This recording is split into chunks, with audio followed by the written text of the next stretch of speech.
BNP chairperson ও তিনবারের সাবেক প্রধানমন্ত্রী বেগম খালেদা জিয়ার মৃত্যুতে গভীর শোক প্রকাশ করেছেন জনপ্রিয় নায়ক আরিফিন শুভ।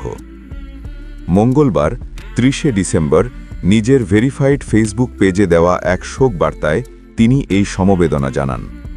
বেগম খালেদা জিয়ার একটি ছবি শেয়ার করে আরিফিন শুভ লেখেন, দেশের প্রভাবশালী রাজনৈতিক ব্যক্তিত্ব বেগম খালেদা জিয়ার বিদায় মানে দীর্ঘ এক রাজনৈতিক অধ্যায়ের সমাপ্তি।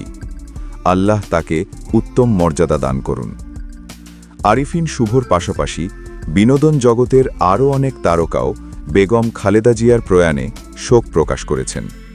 এই তালিকায় রয়েছেন শাকিব খান, নগর বাউল জেমস, চিত্রনায়িকা অপু বিশ্বাস, শবনম বুবলী, নুসরাত ফারিয়া, আজমেরি হক বাঁধন, রাফিয়াত রশিদ মিথিলা এবং চিত্রনায়ক সিয়াম আহমেদ।